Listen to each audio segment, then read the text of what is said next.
Assalamualaikum warahmatullahi wabarakatuh. Perkenalkan, nama saya Muhammad Dafa Al-Fayad. Nama saya Muhammad Zaki Abdullah. Dan nama saya Agus. Dan kita akan membawakan podcast tentang Asbabun Nuzul.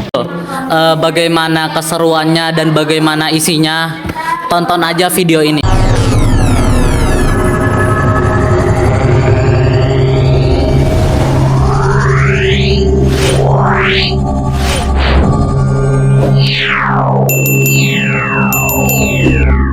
Sebelumnya, ini yang nonton udah pada tahu belum Asbabun Nuzul itu apa?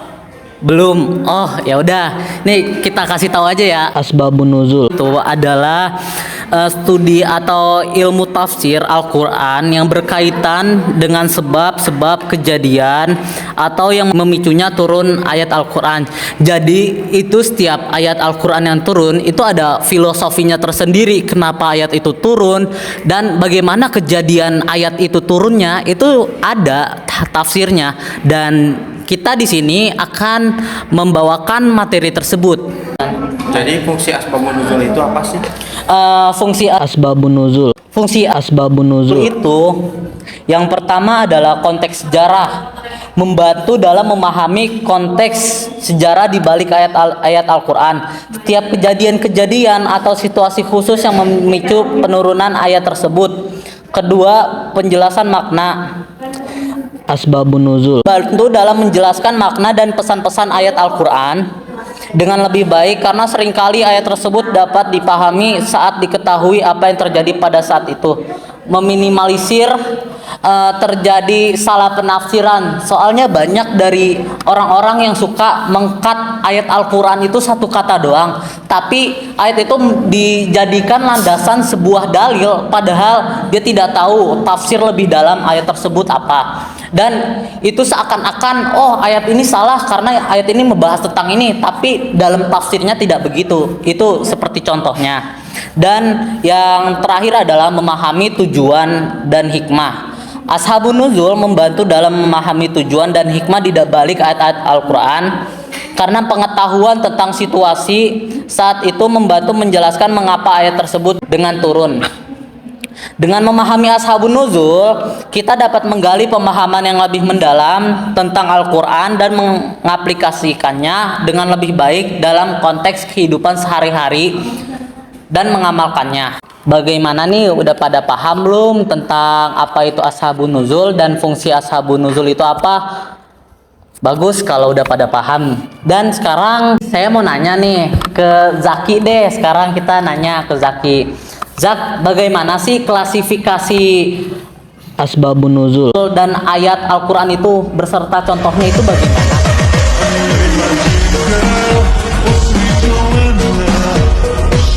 Baik, untuk klasifikasi asbabun nuzul, ayat dan contohnya. Asbabun nuzul atau sebab-sebab turunnya ayat-ayat Al-Qur'an dapat diklasifikasikan dalam beberapa kategori berdasarkan situasi atau kejadian yang memicu penurunan ayat tersebut. Berikut adalah beberapa kategori umum dan contohnya. Yang pertama ada peristiwa sejarah. Contoh ayat tentang perang Badar seperti surat Al-Baqarah ayat 214 yang turun setelah pertempuran Badar. Tindakan atau pernyataan para sahabat.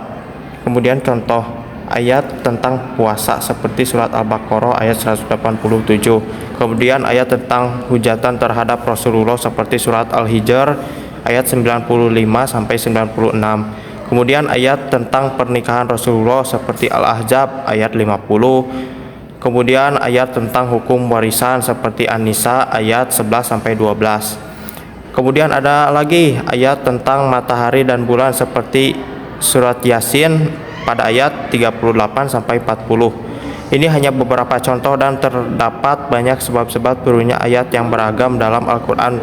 Memahami konteks sebab-sebab turunnya ayat-ayat tersebut membantu kita dalam memahami lebih baik pesan Al-Qur'an dan menerapkannya dengan benar dalam kehidupan sehari-hari. Baik, mungkin segitu saja ya contoh. Masya Allah, Masya Allah. Bagaimana tadi klasifikasinya banyak sekali bukan?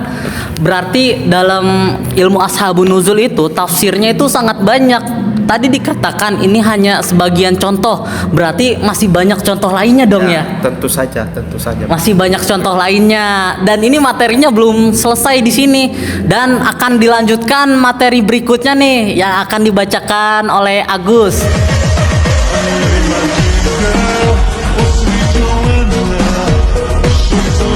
Jadi materi berikutnya adalah aneka riwayat tentang sebab turunnya satu ayat. Nah, Al-Quran adalah kitab suci dalam agama Islam dan banyak ayat dalam Al-Quran turun sebagai jawaban atas peristiwa atau pertanyaan tertentu. Contohnya ayat tentang homer atau minuman beralkohol. Ayat-ayat yang melarang konsumsi minum beralkohol turun secara bertahap dalam beberapa ayat. Riwayat menyebutkan bahwa larangan ini turun sebagai jawaban atas pertanyaan para sahabat yang ingin tahu hukum tentang minuman beralkohol. Lalu yang kedua, ayat tentang hijab atau penutup aurat. Ayat-ayat yang mengatur aturan tentang berhijab untuk wanita turun sebagai respon terhadap kebutuhan untuk mengatur cara berpakaian dan berperilaku baik bagi umat Islam. Nah, yang ketiga, ayat tentang ekonomi dan zakat.